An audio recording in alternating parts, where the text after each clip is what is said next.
Bem, esta conferência se intitula A História do Clímax Vindouro, porque isso é exatamente do que ela trata.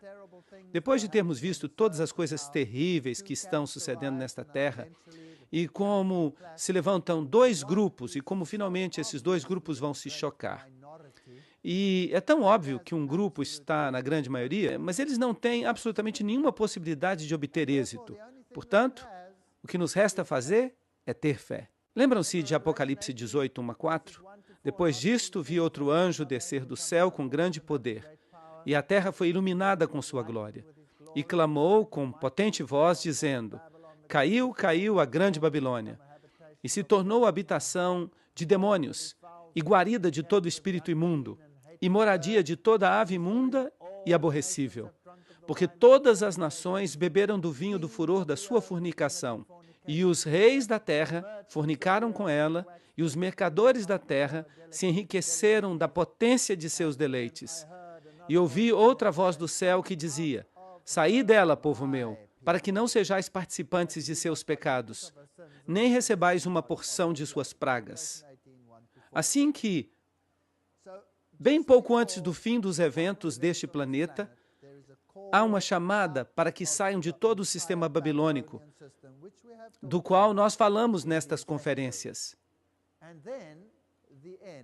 E então virá o fim.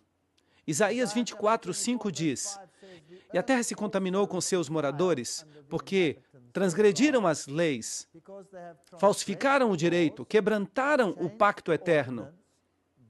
É isso que eles fizeram. E nós já vimos como eles o fizeram. Vimos como a lei foi alterada, como o catolicismo diz que vale mais do que a Bíblia. E por isso falam: não importa, vamos mudar a lei.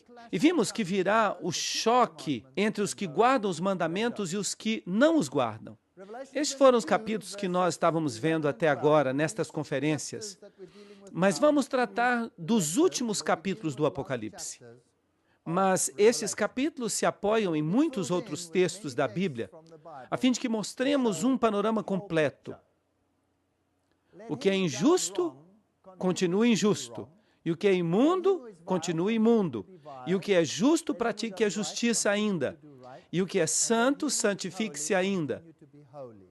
Eis que logo venho, e trago o meu galardão comigo para recompensar a cada um segundo sua obra. Portanto, Deus está julgando a humanidade. E mais cedo ou mais tarde, sairá um decreto que dirá: consumado está. Chegou até aqui e não passará disso. Os que tomaram uma decisão pela justiça estão cobertos. Os que tomaram uma decisão em favor da injustiça, eles terão tomado uma decisão eterna. O tempo da graça vai chegar ao fim. Então vamos dar uma olhada na tipologia do Egito, pois ela nos fala sobre o que vai acontecer no tempo do fim. Disse também Faraó: Eis que agora o povo da terra se tornou numeroso, e vós o fazeis cessar das suas tarefas. Êxodo 5:5. Este é um versículo interessante. Faraó está repreendendo a Moisés porque permitiu que o povo descansasse de suas cargas. E a palavra descanso aqui é a palavra Shabbat. Assim que, em outras palavras, o faraó está dizendo: você está dando para o povo um Shabat para suas cargas. O que significa dizer, observar o sábado. Você está fazendo com que essa gente guarde o sábado. E Faraó disse: não guardarão o sábado, trabalharão. E duplicou os seus labores. E disse: não vamos lhes dar mais palhas, eles mesmos vão buscá-las. Nada de sábado. E qual foi a reação de Deus? Quando o faraó fez uma lei que proibia que o povo de Deus observasse o sábado, o que aconteceu? Vieram as pragas. Vi no céu outro sinal, grande e admirável. 7 anjos que tinham as 7 últimas pragas, porque com elas se consumava a ira de Deus. Apocalipse 15:1. Assim que, evidentemente, nesse tempo, depois que estas leis forem feitas, e depois que tenham sido decretadas, as pragas virão. No Egito foi feita uma lei proibindo que as pessoas observassem o sábado. E quando essa lei foi feita e foi implementada, vieram as pragas. Naquele momento houve 10 pragas, porque era uma tipologia. Mas agora são 7 pragas. Este é o último evento. E isto significa que nenhuma dessas pragas afetará o povo de Deus. E então virá o tempo do fim. Portanto, a pergunta é, como vai ser esse fim? O que ensina a Bíblia? O que ensina o mundo? Vamos ver que o que o mundo ensina é exatamente o contrário do que a Bíblia ensina. E é um fenômeno muito estranho. Bem, ruína e destruição. A pergunta é, há esperança? Bem, se não houvesse, não poderíamos sorrir. Vejamos Tito 2,13. Aguardamos a esperança bem-aventurada e a manifestação gloriosa do nosso grande Deus e Salvador Jesus Cristo. Esta é a esperança, e é a única esperança que temos. Esta é a solução para o problema. Agora, como será quando Jesus vier? Há tantas doutrinas no mundo aí fora. As pessoas estão esperando a chegada de um Messias. Se você for a Israel no dia de hoje e for até a Porta Dourada, você verá que as tumbas são colocadas ali, porque eles creem que quando o Messias voltar, ele vai entrar pela Porta Dourada.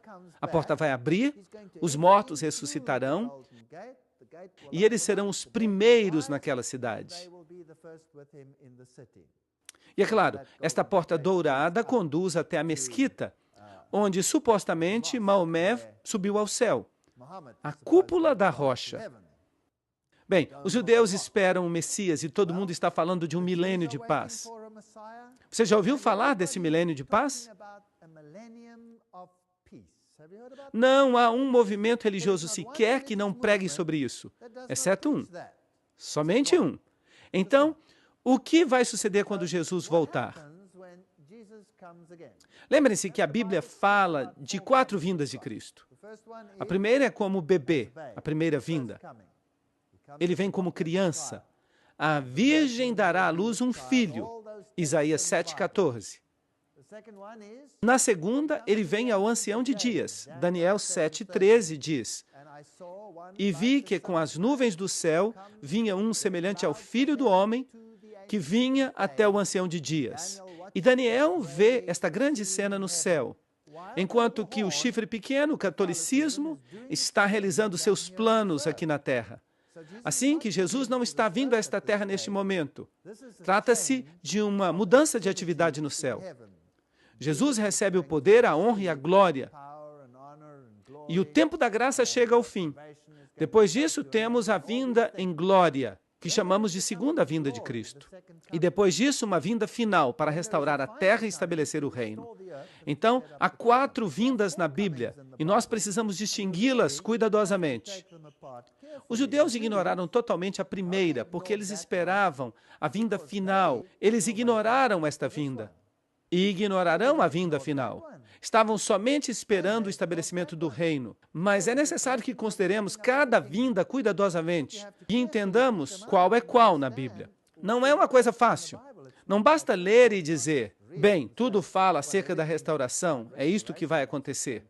Isaías 7,14. Portanto, o Senhor mesmo dará o sinal. A virgem conceberá e dará à luz um filho, e lhe chamará Emanuel, Deus conosco. A que vinda se aplica esse texto?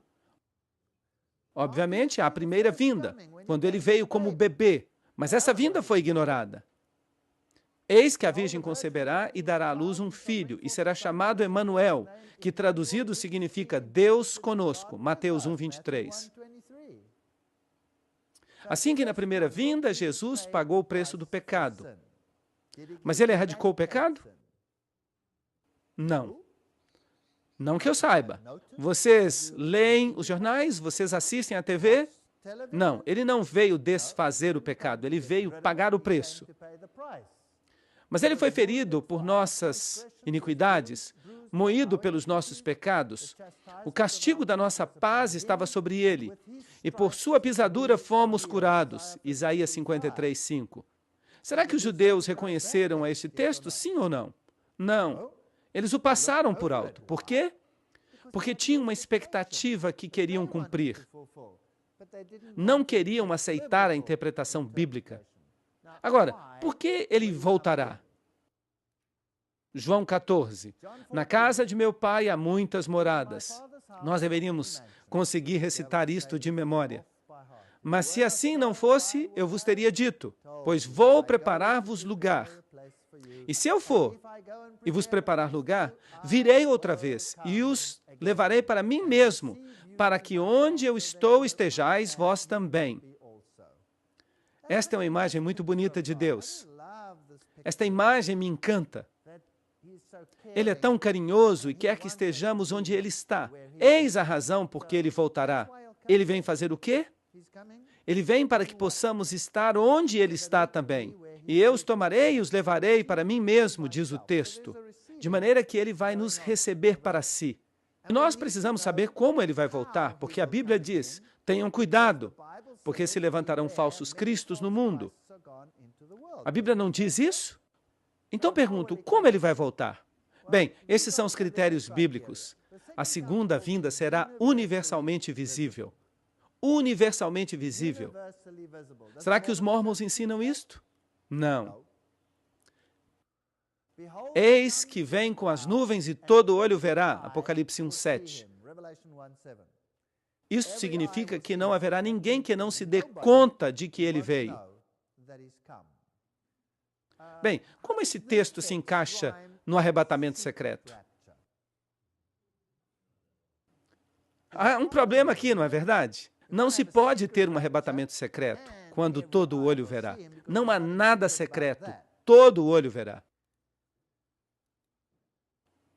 Porque como o relâmpago que sai do Oriente e se mostra até o Ocidente, assim será também a vinda do Filho do Homem. Mateus 24:27. Há algo secreto mencionado neste verso? Não creio. Parece bastante visível. Ele será universalmente visível quando voltar.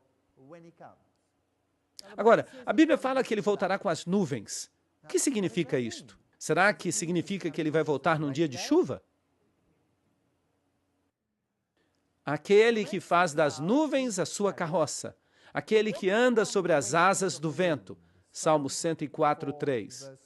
Se considerarmos o paralelismo hebraico neste versículo, as nuvens servem, então, de sua carroça. Os carros de Deus são 20.000 e vários milhares de anjos. O Senhor entre eles, como no Sinai, assim também no santuário. Salmo 68:17. Então, o que ensina o paralelismo hebraico? Jesus vai voltar com os anjos. Quando ele voltar, ele vai voltar com a glória de todos os seus anjos. E quantas pessoas o verão?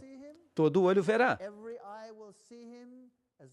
Como o relâmpago brilha desde o oeste, assim será a vinda do Filho do Homem. E verão o Filho do Homem voltando nas nuvens do céu com poder e grande glória. Mateus 24:30. Percebem o quadro? Portanto, isto significa que Jesus voltará com seus anjos. É isto que significa. E quando se manifeste o Senhor Jesus no céu com os anjos do seu poder. 2 Tessalonicenses 1:7. Devemos observar todos esses textos, alinhá-los uns com os outros, para que não sejamos enganados e possamos compreender exatamente o que vai acontecer quando ele voltar. Mateus 25:31 diz, quando o Filho do Homem voltar em sua glória. E quantos anjos? Todos os anjos. Todos os santos anjos com ele. Então se sentará em seu trono de glória. Assim que quando Jesus voltar, todos os anjos estarão com ele. Quantos vão ficar no céu? Nenhum. Todos vêm a esta terra. Isto é, trilhões de trilhões de trilhões de anjos. Um espetáculo incrível. Isto sim vai ser algo inacreditável. E quando ele voltar em sua glória e a glória do Pai e dos santos anjos, Lucas 9:26. O que nos diz este texto? Podem imaginar a glória do Pai? Jesus vai voltar com a glória do Pai. Agora, se ninguém pode ver a Deus e viver quando se é pecador, O que vocês creem que isto vai fazer com as pessoas que se recusaram a abandonar o pecado? Vai ser um problema. E o que vai acontecer com aqueles que foram redimidos? Qual é sua única esperança de sobreviver ao evento?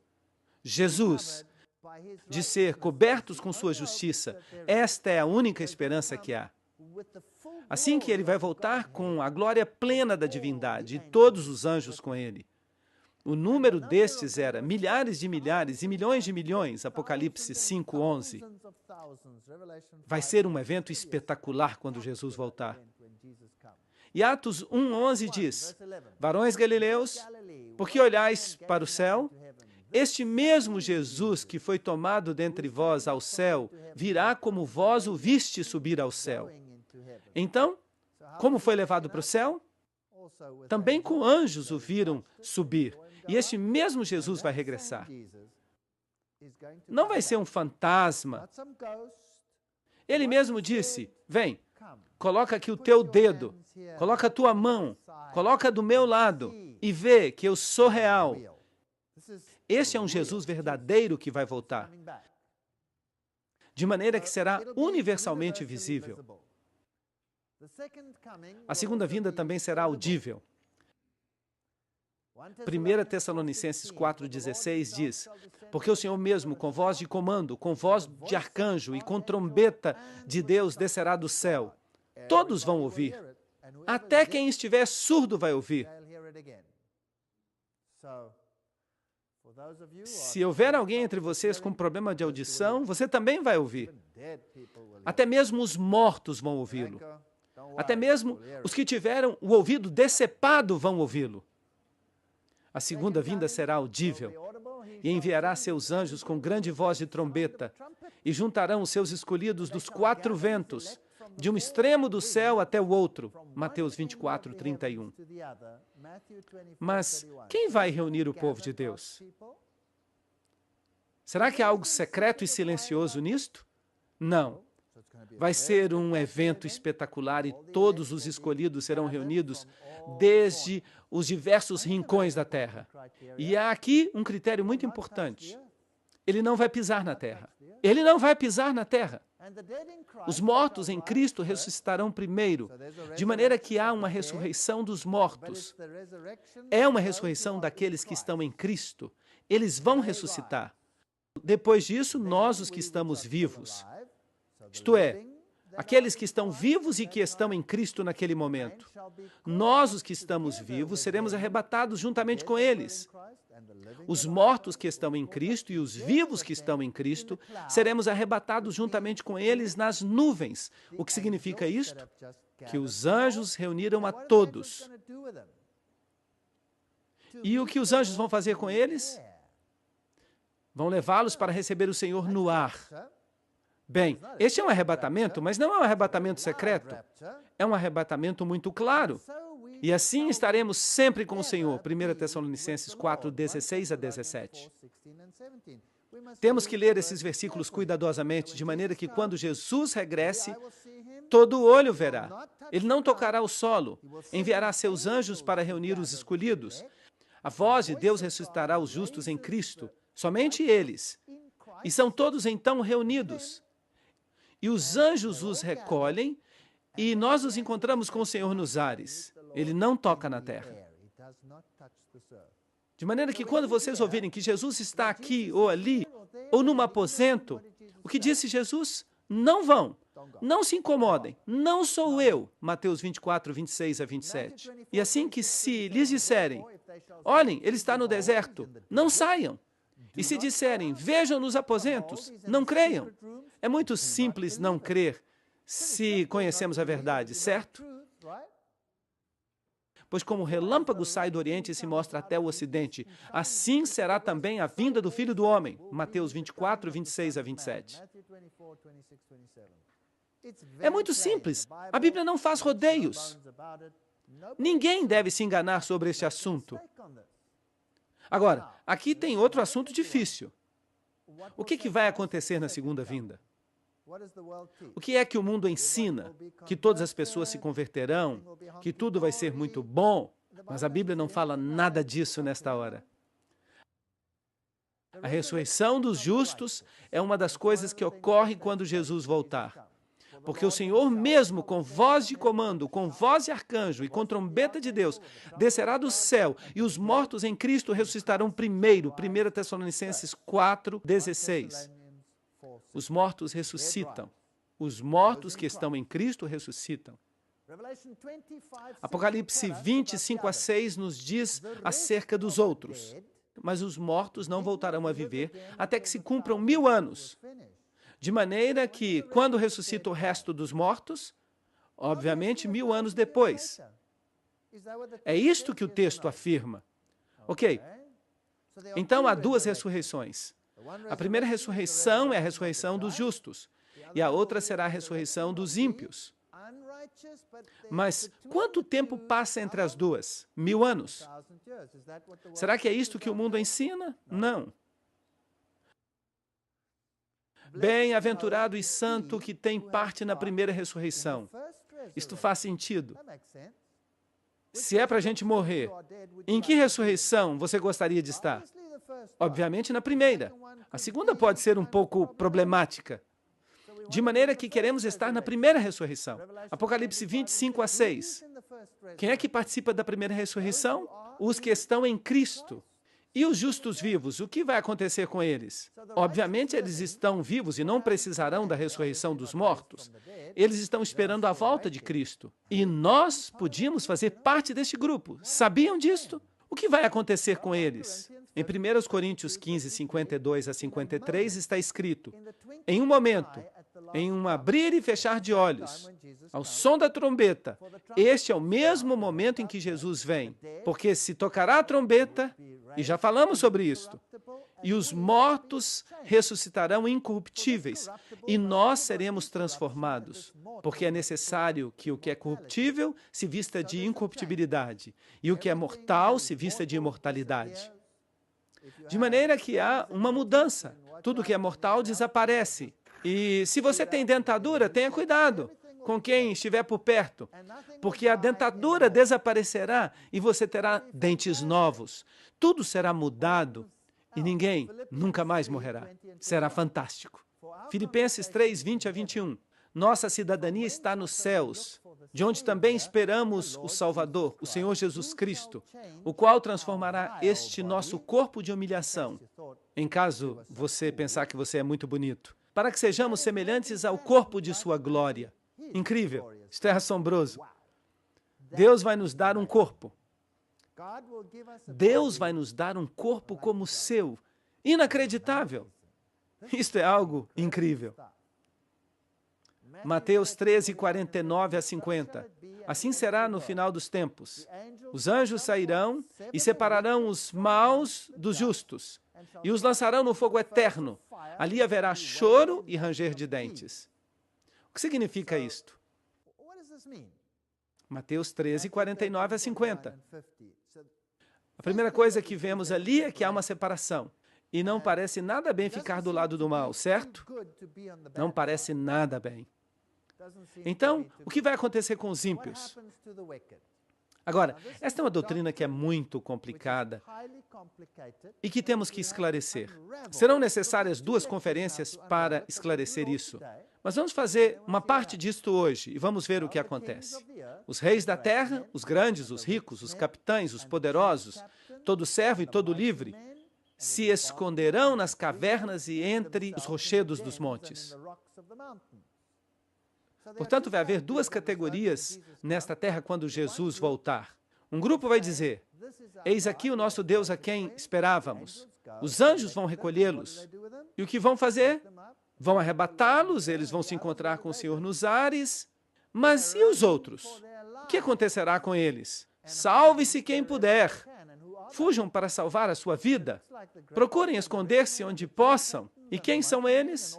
Pois parece que os grandes homens, os homens ricos, os capitães, os poderosos, e todas estas pessoas que agora estão dizendo, vamos ser os vencedores, parece que eles vão estar com problemas. E diziam aos montes e aos rochedos, caí sobre nós e escondei-nos do rosto daquele que está sentado sobre o trono e da ira do Cordeiro, porque o grande dia da sua ira chegou. E quem poderá subsistir? Apocalipse 6, 15 a 17. Assim que eles preferem que uma montanha caia em cima da cabeça deles, em vez de enfrentar ao Senhor. Isto é sério. Alguma vez vocês já pensaram nisto? Uma montanha em cima da sua cabeça, em vez de enfrentar o Senhor? Mas que outra coisa sucede a eles? E então aparecerá o sinal do Filho do Homem no céu. E então todas as tribos da terra vão se regozijar, porque o Senhor vai restaurar esta terra. E haverá um milênio de paz que vai durar para sempre e nunca mais haverá problemas? Não, não é isso que está escrito. Não é nada disso. Mateus 24, 30. E então lamentarão todas as tribos da terra e verão o Filho do Homem vindo sobre as nuvens do céu com poder e grande glória. Eles não vão ficar felizes. Eles vão ficar muito infelizes. Eis aqui vem o Senhor com seus santos, dezenas de milhares, para fazer o quê? Para fazer juízo contra todos e condenar a todos os ímpios de todas as suas obras ímpias que fizeram impiamente e de todas as coisas duras que os pecadores ímpios falaram contra ele. Nesta série, falamos sobre um ataque violento e total. Contra quem? Contra Jesus. Nós vimos algumas coisas ímpias que falaram sobre ele. Bem, haverá um dia de juízo. Eles podem até pensar que são os vencedores, mas este texto diz o contrário. Os versículos 14 e 15 de Judas nos dizem que eles estão com problemas. Eles vão ser condenados, vai haver um juízo. Não há nenhuma razão para que eles fiquem felizes. E não há nenhuma conversão aqui. Trata-se de um juízo que é levado a cabo. Próximo está o grande dia de Jeová, muito próximo. É amarga a voz do dia de Jeová. Gritará ali o valente. Será um dia de ira aquele dia, um dia de angústia e de aperto, um dia de isolamento, dia de trevas e escuridão, dia de nuvens e escuridade. Sofonias 1, 14 a 15. Quem é que ensina isto no mundo? Vocês já ouviram alguma vez esta doutrina ser pregada em alguma igreja? Nunca. Ninguém prega isso. Mas o que é que a Bíblia diz? Tudo o que precisamos fazer é lê-la. 2 Tessalonicenses 2:8. E então o iníquo, aquele que altera a lei de Deus, se manifestará. O que ocorre com aquele que se atreveu a mudar a lei de Deus e disse: estou acima da Bíblia, posso fazê-lo, vou alterar os preceitos de Cristo? O que ocorre com ele? Vejamos. A quem o Senhor matará com o espírito de sua boca e destruirá com o resplendor de sua vinda. 2 Tessalonicenses 2:8. Isto é duro, angustiante, realmente duro. Assim, que pode falar palavras altivas agora, mas não vai continuar assim por muito tempo. Jeremias 25:33. E jazerão os mortos de Jeová naquele dia. Esta é uma expressão que sempre fala da segunda vinda, quer no Antigo Testamento ou no Novo Testamento. Há uma harmonia perfeita. Os mortos, naquele dia, desde um extremo da terra até o outro, não receberão luto, não serão recolhidos, não serão enterrados. Como esterco ficarão sobre a face da terra. Jeremias 25:33. Por que não serão recolhidos? Não há ninguém para recolhê-los. Por que não vão ser sepultados? Porque não há ninguém para sepultá-los. Onde estarão aqueles que poderiam sepultá-los? Terão ido embora. E não vai ser nada secreto.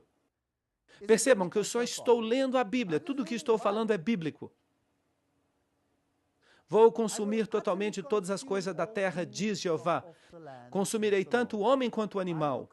Vou consumir as aves dos céus e os peixes do mar e as pedras de tropeço para os ímpios.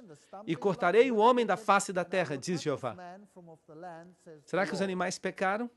Por que é que o Senhor vai destruir todos os animais também? Por causa do pecado que estão sofrendo. Os animais se degradaram, se tornaram enfermos. Se vocês já estudaram a paleontologia, vocês sabem que os animais eram enormes no passado. Tudo era muito mais grande do que é hoje. E eu aposto que nenhum cachorro padecia as enfermidades que agora padecem. Não creio que os animais sofressem naquela época como sofrem agora. Em sua misericórdia, Deus vai pôr um fim em toda a criação. Então, quem é que vai ficar vivo nesta terra quando Jesus voltar? Ninguém. Exceto uma pessoa. Mas daqui a pouco eu falo sobre isto. Assim que tudo vai ser destruído. Será que isso se parece com o que o mundo anda pregando hoje em dia? Não, não parece. Mas o Salmo 110 diz: o Senhor está à tua destra, quebrantará os reis no dia da sua ira, julgará as nações e as encherá de cadáveres, quebrantará os líderes da terra. Salmo 110, 5 e 6. Então, o que vai acontecer com essa gente que ficou falando de maneira tão altiva contra ele? Eles vão morrer. Vão morrer. Jeremias 4, 23 a 28. Olhei a terra e eis que estava assolada e vazia, e os céus, e não havia luz neles.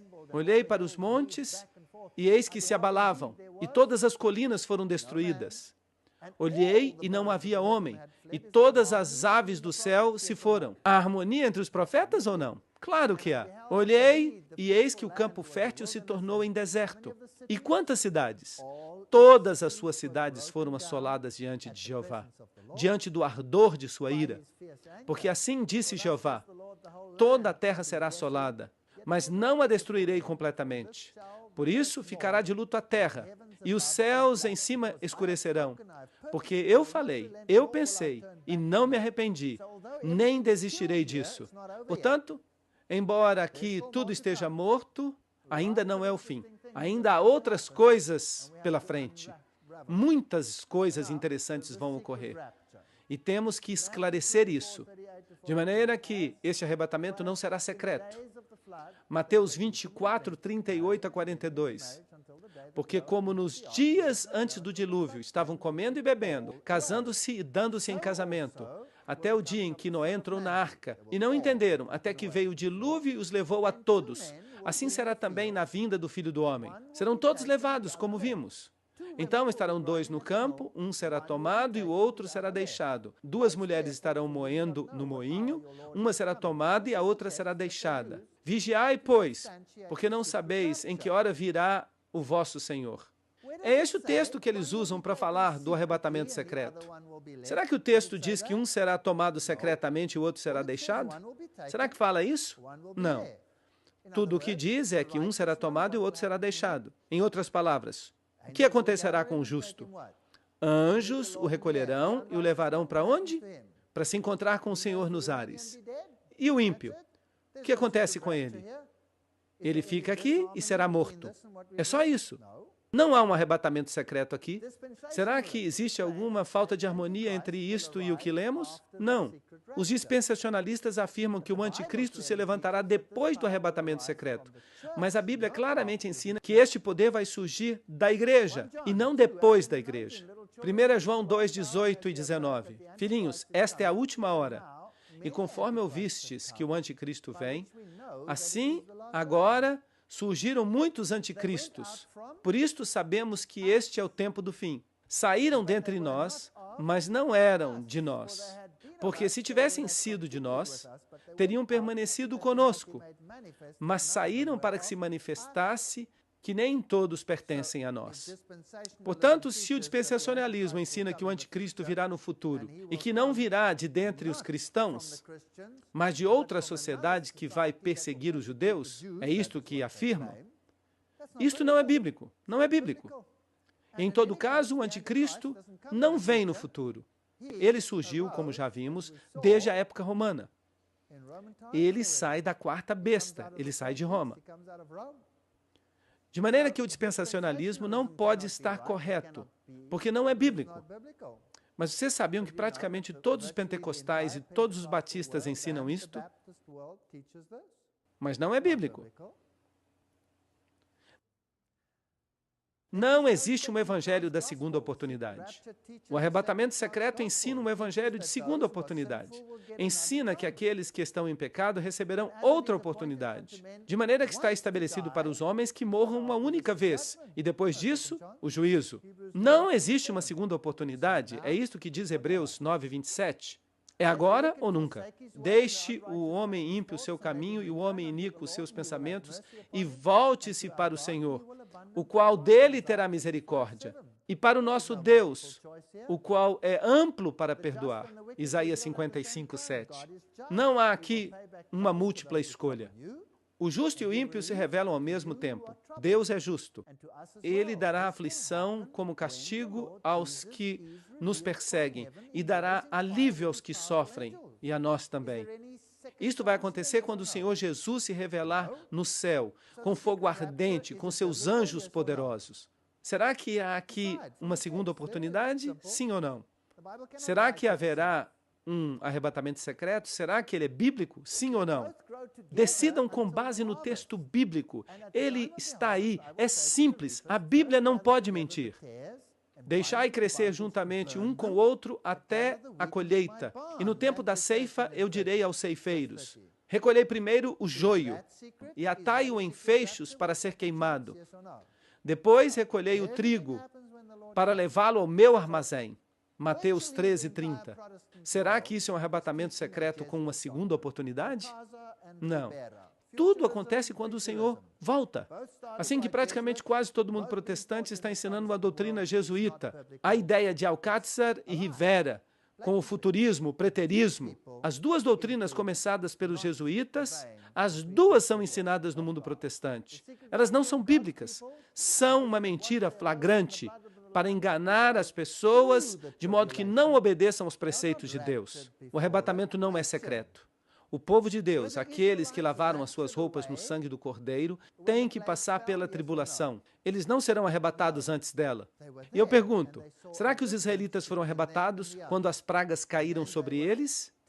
Não. Eles estavam ali e viram uma diferença entre eles e os outros. E logo eles foram levados. E o que sucedeu a Faraó e a seu exército? Foram destruídos. Esta é uma tipologia. É uma pequena representação de uma realidade maior no final dos tempos. Então um dos anciãos falou, dizendo: estes que estão vestidos com vestiduras brancas, quem são? De onde vieram? E eu disse: Senhor, tu sabes. E ele me disse: estes são os que saíram da grande tribulação e que lavaram suas roupas e as embranqueceram no sangue do Cordeiro. Apocalipse 7, 13 a 14. Eles têm que passar pela tribulação. Não estão a salvo da tribulação. O arrebatamento secreto ou a teoria do arrebatamento ensinam que os cristãos serão liberados da tribulação, que eles serão arrebatados. Mas isto não é bíblico, como podem ver. Este é o Senhor a quem esperamos. Nós desfrutaremos e nos alegraremos em sua salvação. Isaías 25, 9. Dois grupos. Um gemendo e o outro se regozijando. De maneira que não há arrebatamento secreto. Há uma vinda gloriosa do Senhor. E há uma destruição dos ímpios vivos.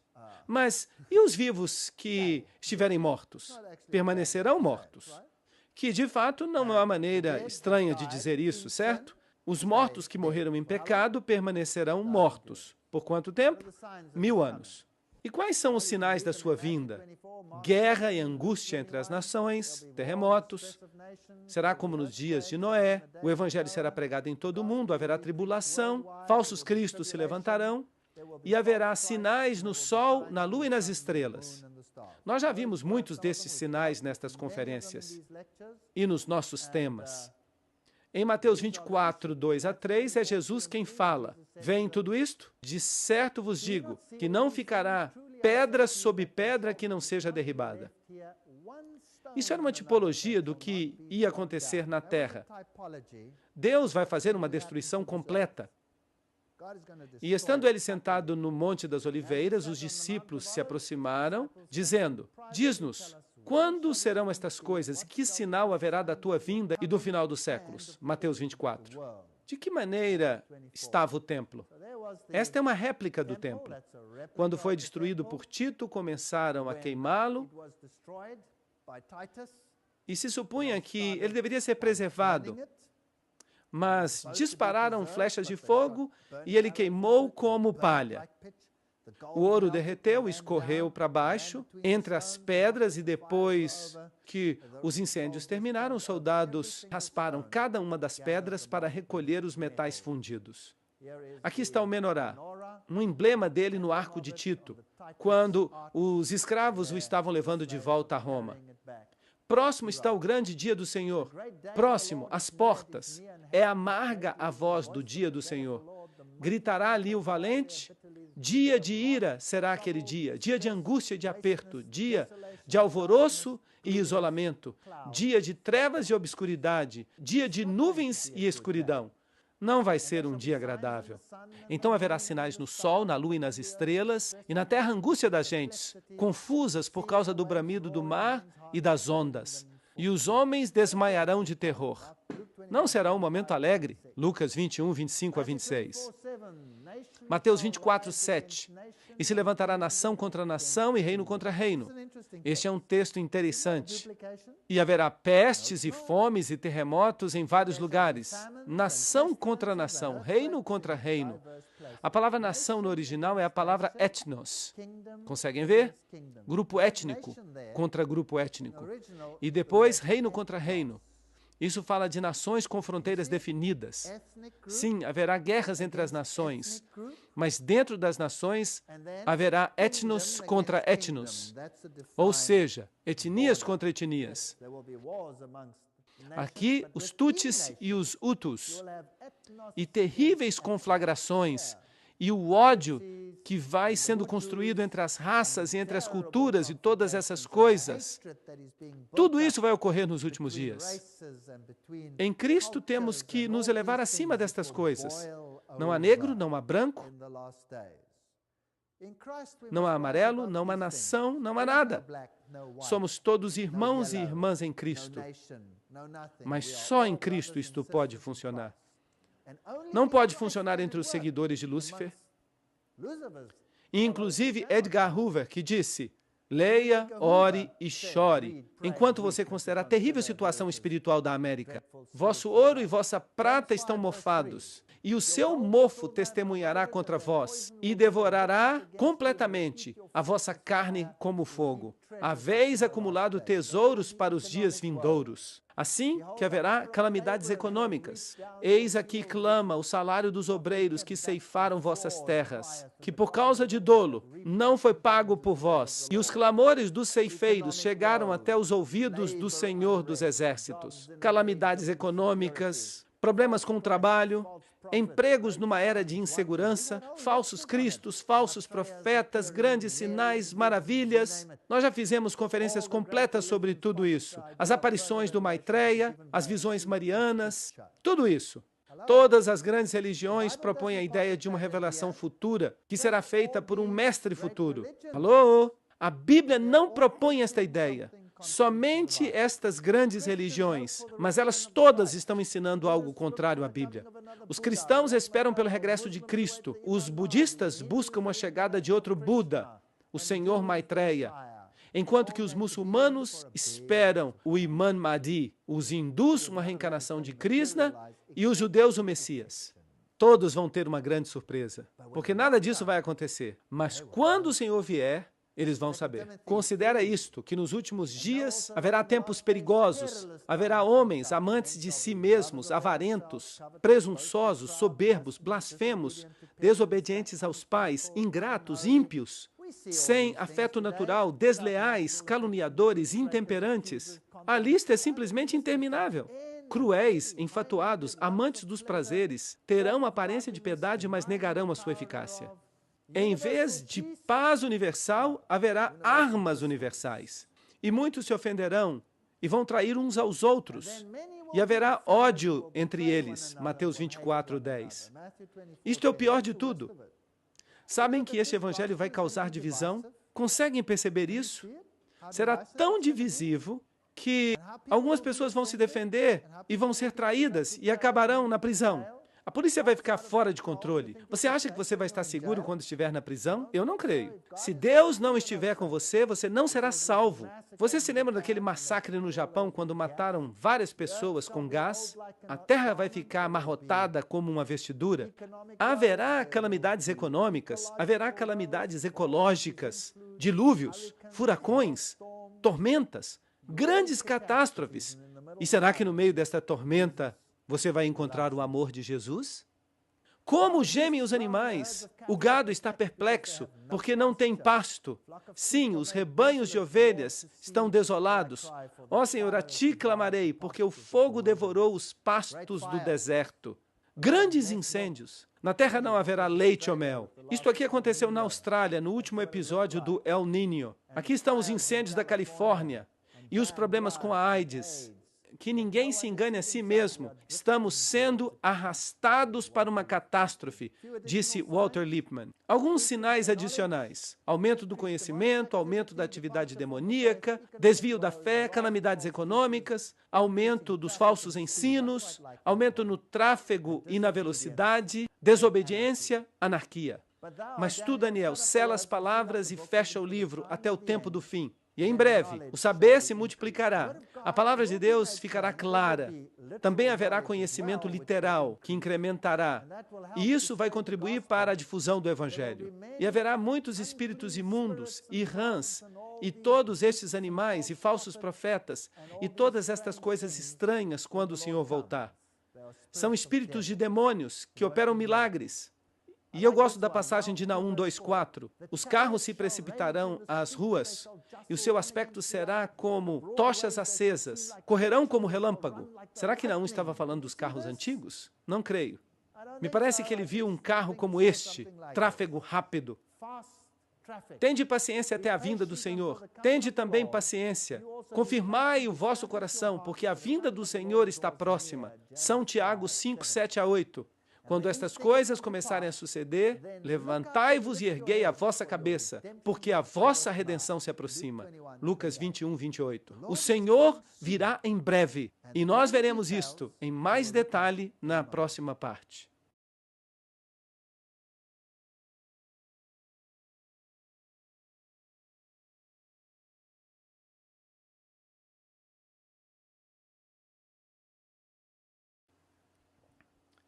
Bem, nós vimos os sinais da volta do Senhor e vimos que quando essas coisas começarem a suceder, nós temos que levantar a nossa cabeça porque a nossa redenção se aproxima. Lucas 21:28. E então podemos dizer, combati o combate, completei a carreira, guardei a fé. E agora me está reservada a coroa da justiça, a qual me dará o Senhor, justo juiz. Quando? Naquele dia. De que maneira Paulo esperava receber a sua coroa? No momento da morte? Não. Esperava recebê-la naquele dia. E não somente a mim, mas a todos os que amam a sua vinda. 2 Timóteo 4:7-8. De maneira que a recompensa vem quando? Quando o Senhor voltar. Mas que ensina o mundo? Algo totalmente diferente. Ensinam que quando a pessoa morre, o que acontece com ela? Vai para o céu e tem a sua recompensa. E depois, quando o Senhor voltar, essa pessoa tem que pular de novo no seu próprio corpo para ser ressuscitado e para comparecer diante de Deus. Isso é confuso, não é verdade? Será que isso faz sentido? Não tem sentido algum. De maneira que nesse dia recebe a sua recompensa, não antes. Eis que venho como ladrão, bem-aventurado o que vela e guarda suas roupas, para que não ande desnudo e não se veja a sua vergonha. Apocalipse 16:15. De maneira que alguns nem sequer saberão que ele está voltando, porque vós sabeis perfeitamente que o dia do Senhor virá como ladrão à noite. Vocês sabiam que muita gente usa este versículo para falar do arrebatamento secreto? Que quando dizem paz e segurança, então virá sobre eles destruição repentina, como as dores a uma mulher em parto, e não escaparão. Mas agora percebam este versículo. Mas vós, irmãos, não estáis em trevas, para que aquele dia não vos surpreenda como ladrão. De maneira que se você conhece a sua Bíblia, será pego de surpresa? Não. Não deveria ser uma surpresa, mas aqueles que estão esperando coisas maravilhosas e um milênio de paz e todas estas coisas, será que eles serão surpreendidos? Ah, sim. Vão ficar muito surpresos, porque o Pai não julga ninguém, mas concedeu todo o juízo ao Filho. O papado diz que a banca do juízo lhe pertence. Não, não, não. O papado está equivocado. Todo o juízo pertence ao Filho, mas se sentará o juiz e lhe tirarão o seu domínio, domínio papal, para que seja destruído e arruinado até o fim. Daniel 7:26. Esta é uma referência ao poder do chifre pequeno, o papado. de quem o domínio será tirado. Daniel 7, 13 e 14 diz: E contemplava eu na visão da noite, e eis que nas nuvens do céu vinha um como o filho do homem, que vinha até o ancião de dias, e o fizeram aproximar-se dele. Esta não é a vinda do Senhor. Isto é algo totalmente diferente. E lhe foi dado domínio, glória e reino, para que todos os povos, nações e línguas o servissem. Seu domínio é domínio eterno, que nunca passará, e seu reino nunca será destruído. De maneira que a coroação ocorre no céu. Jesus tira sua túnica sacerdotal e põe a sua túnica real. O tempo da graça termina. E logo caem as pragas sobre a terra. E depois disso, o Senhor virá a segunda vez. Eis que venho logo, e trago o meu galardão comigo para recompensar a cada um segundo a sua obra. Apocalipse 22, 12. A Bíblia diz: E haverá um tempo de angústia tal qual nunca houve. Daniel 12, 1. De maneira que neste tempo, depois que se fecha a porta da graça, haverá um tempo terrível de angústia. Cairão as pragas, e mais tarde eu darei os detalhes disso. Cairão 1000 a teu lado e 10.000 à tua direita, mas tu não serás atingido. Aproprie-se dessas promessas. Certamente com teus olhos verás e contemplarás a recompensa dos ímpios. Este é o relato bíblico. Porque fizeste do Senhor a esperança e do Altíssimo a tua habitação. Vale a pena seguir ao Senhor, mesmo quando pareça improvável, mesmo que pareça que estejamos em problemas neste planeta, esta é a esperança. Não te sobrevirá mal algum, nem praga alguma tocará a tua moradia. Salmo 91, 10. Não é esta uma grande promessa? De maneira que ocorrerá toda a destruição neste planeta. Mas você não tem que temer nada se você está em Cristo. Agora, quando Jesus voltar, teremos a batalha do Armagedon.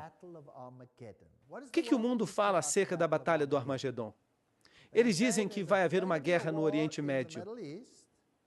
Primeiro, diziam que eram os turcos, mas depois que os turcos perderam seu poder, disseram que iam ser os russos. Os russos viriam e lutariam.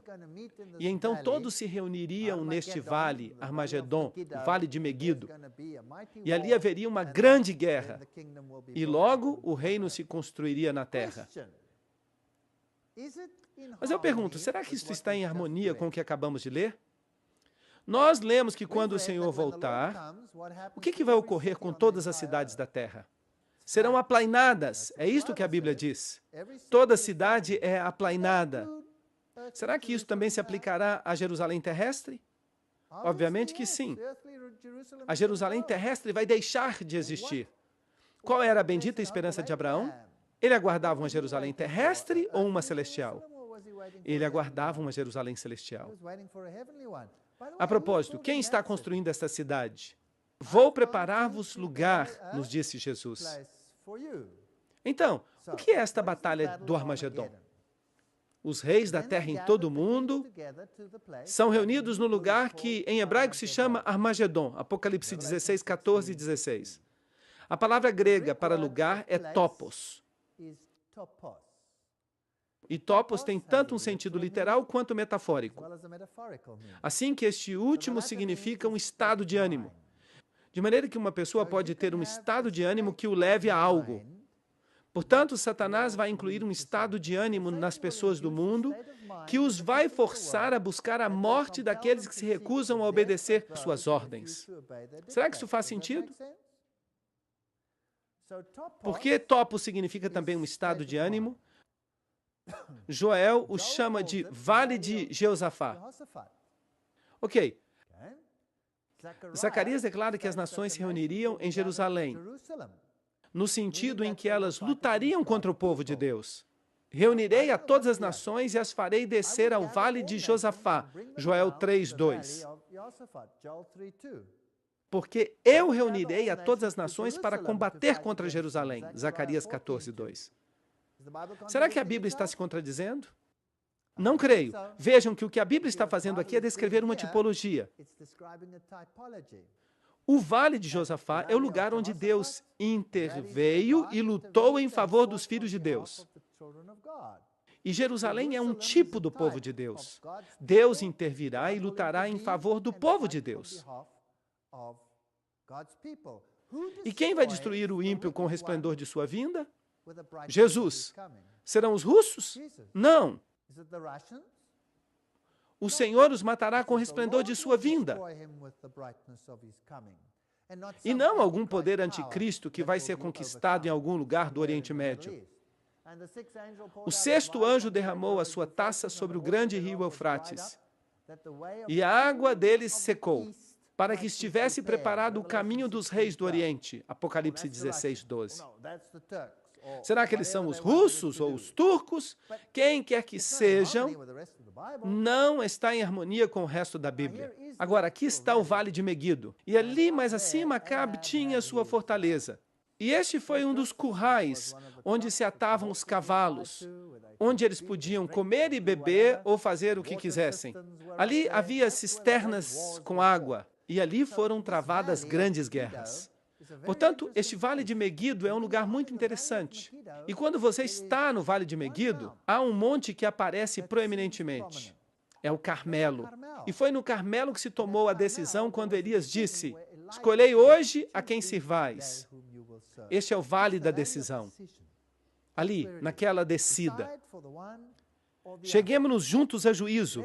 Quem suscitou do Oriente aqueles cujos passos a vitória acompanha?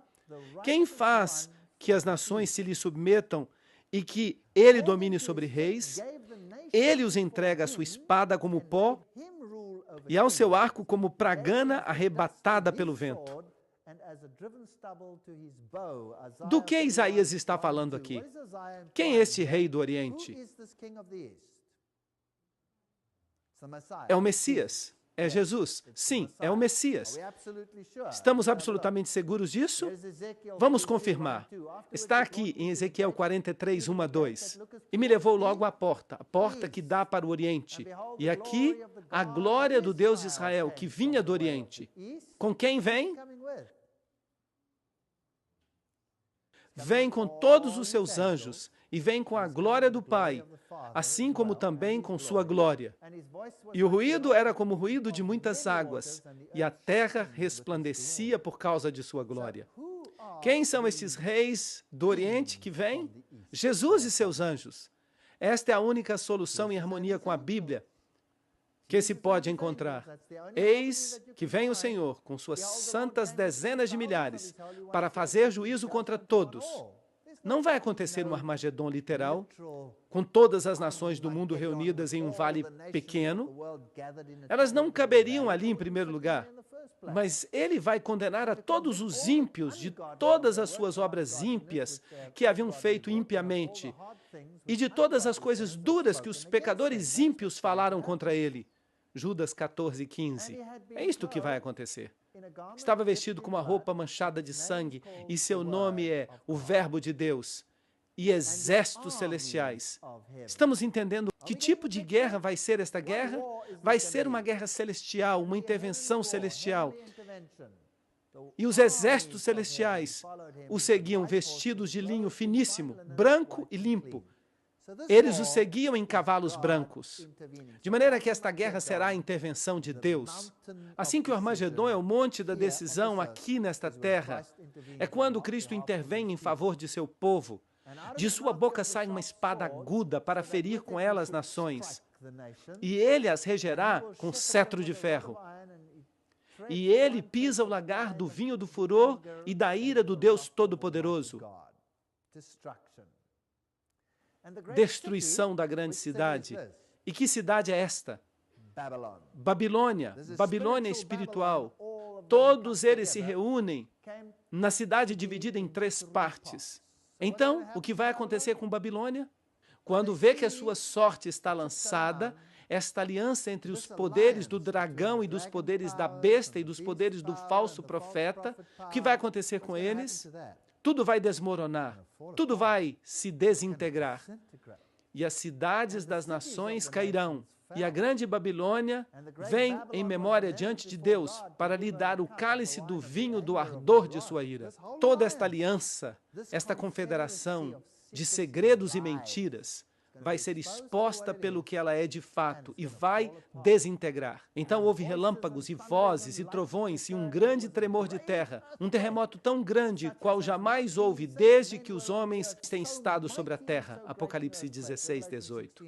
Portanto, a sustentação vai ser retirada de debaixo de toda a cidade. Bum! E as cidades das nações caíram, e toda a ilha fugiu. Isto é interessante. E os montes não foram achados. Assim que as montanhas vão desmoronar, esse terremoto vai fazer algo, e as ilhas vão desaparecer. Duas possibilidades. Ou as ilhas vão glu, glu, glu, glu debaixo da água, ou os continentes se unem e tudo se move para o lado. Há duas possibilidades, eu não sei qual. Talvez até mesmo uma terceira, talvez até uma quarta. E logo uma grande saraiva. Esta é a sétima praga. Com pedras de gelo do tamanho de um talento, assim, blocos grandes de gelo, caindo do céu sobre os homens. E os homens blasfemaram contra Deus por causa da praga de granizo, porque a sua praga foi sobremaneira grande. Não honram a Deus porque estas pessoas que são afetadas por esta praga final não reconhecem, assim que blasfemam. Por acaso estiveste entre os tesouros da neve, ou viste os tesouros do granizo, que tenho reservado para o tempo de angústia, para o dia da guerra e da batalha? Jó 38, 22 a 23. O Armagedon é uma guerra liderada por Deus, usando terremoto e granizo para destruir aqueles que querem destruir o povo de Deus. Apocalipse 16, 7 diz, porque o grande dia de sua ira chegou, e quem poderá subsistir? E a besta, o catolicismo, foi aprisionada, e com ela o falso profeta. Este foi tomado, e os dois foram lançados vivos dentro de um lago de fogo que arde com enxofre. E os demais, quem são eles? Os reis da terra, os comerciantes, todos os demais foram mortos com a espada que saía da boca daquele que montava o cavalo. Apocalipse 19, 20 a 21. Ok, quem está faltando nessa tríade que acabamos de ler? O dragão não está aí. O dragão são as forças demoníacas que reuniram as pessoas em toda esta união espírita. Ele não está aí. A besta, o catolicismo e o protestantismo apóstata entraram em aliança e todas as forças babilônicas são destruídas, mas as forças demoníacas permanecem. Certamente, Senhor Deus Todo-Poderoso, os teus juízos são verdadeiros e justos, Apocalipse 16, 7. Mas os outros mortos, lembram-se? Não ressuscitaram até que se cumprissem os 1000 anos. Esta é a primeira ressurreição, Apocalipse 25. A propósito, isto parece um pouco estranho. Esta é a primeira ressurreição. Você deve recordar que o Apocalipse está escrito como um quiasma. E estamos lendo de trás para frente, de maneira que as ideias são de trás para frente. O resto dos mortos não reviveram. Mas bem-aventurados e santos são aqueles que têm parte na primeira ressurreição. A descrição se inverte. Portanto, os ímpios vivos morrem e os ímpios mortos seguem mortos por 1000 anos. E os mortos em Cristo ressuscitarão primeiro. Então, nós, os que vivemos, os que permanecemos, seremos arrebatados juntamente com eles nas nuvens, para nos encontrar com o Senhor nos ares. E assim estaremos sempre com o Senhor. Assim que os justos vão para o céu, os justos mortos, os justos vivos, trasladados ao mesmo tempo, eles sobem, o resto está morto, portanto os justos mortos, junto com os justos vivos, são trasladados para encontrar com o Senhor nos ares. Isto é bíblico? Sim. E ali passam seu tempo futuro com Deus. E o que é que vão ficar fazendo? Bem, vamos ver. E se dirá naquele dia, este é o nosso Deus, a quem esperávamos. E Ele nos salvará.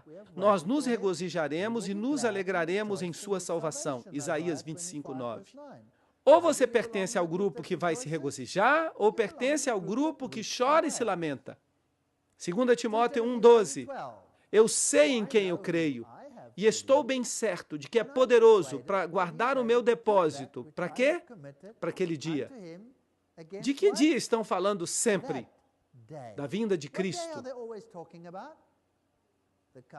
Não existe essa coisa de que a gente vai para o céu quando a gente morre. Ou que a gente vai para o inferno quando a gente morre. Quando a gente morre, a gente fica na sepultura. E quando somos ressuscitados, ou fazemos parte da ressurreição da vida, ou da ressurreição da morte. Uma das duas. Agora, vamos continuar com este relato e vamos ver o panorama mais amplo do que vai acontecer durante o milênio. Que história é essa do inferno? Vamos tratar disso em detalhes. Existe ou não existe?